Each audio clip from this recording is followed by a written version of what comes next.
മിണ്ടരുത്. മനു, ഞാൻ പറയുന്നേക്ക്. അച്ഛൻ പറഞ്ഞിട്ടാ. ആരാ മനസ്സിലായില്ലല്ലോ. മറന്നു കാണുമെന്നറിയാം. കൊല്ലം കുറച്ചായില്ലേ. ഒരു 10 വർഷം മുമ്പ് നിങ്ങൾ കാരണം ജയിലിൽ പോയ മനുവിനെ ഓർമ്മയുണ്ടോ? മനു, നീ ഒട്ടും പ്രതീക്ഷിച്ചില്ല അല്ലേ? നിങ്ങൾ എന്താ വിചാരിച്ച് ജീവിതകാലം മുഴുവൻ എന്നെ പിടിച്ച് അകത്തിടുമെന്നു?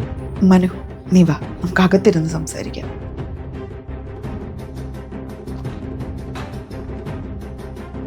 നിങ്ങൾ എൻ്റെ കേസ് വാദിക്കാൻ ഇങ്ങോട്ട് താല്പര്യം കാണിച്ചപ്പോൾ അതിൻ്റെ പിന്നിൽ ഇങ്ങനെ ഒരു ചതി ഉണ്ടായിരുന്നെന്ന് എനിക്കറിയത്തില്ലായിരുന്നു. നിങ്ങൾ എൻ്റെ അച്ഛൻ്റെ ആത്മാർത്ഥ സുഹൃത്തായതുകൊണ്ടാണ് നിങ്ങളെ ഞാൻ കണ്ണടച്ച് വിശ്വസിച്ചത്. അതിനുള്ളത് എനിക്ക് കിട്ടി. മനു, ഞാൻ പറയുന്ന നീ ഒന്ന് കേക്ക്. മിണ്ടരുത്. നിങ്ങൾ കാരണം ഞാൻ പ്രേമിച്ച പെണ്ണിൻ്റെ കൊലയാളിയായി. എൻ്റെ ജീവിതം പോയി. നാട്ടുകാരും വീട്ടുകാരും എന്തിന്, എൻ്റെ കൂട്ടുകാർ വരെ എന്നെ തള്ളിപ്പറഞ്ഞു. 10 വർഷമാണ് നിങ്ങൾ കാരണം ഞാൻ ജയിലിൽ കിടന്നു.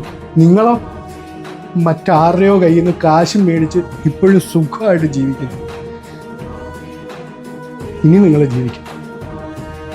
നിങ്ങളെ ജീവിക്കാൻ ഞാൻ സമ്മതിക്കത്തില്ല.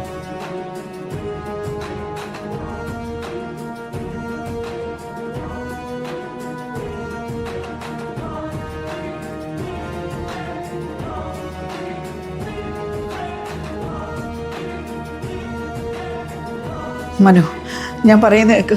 നീ വിചാരിക്കുന്ന പോലെ എല്ലാ കാര്യങ്ങള്. മനു, ഞാൻ പറയട്ടെ. മനു, അച്ഛൻ പറഞ്ഞിട്ടാ ഞാനെന്തങ്ങനെ ചെയ്തത്. നിന്റെ അനിയത്തിയാണ് അമ്മു, നിന്റെ അച്ഛൻ്റെ മോള്.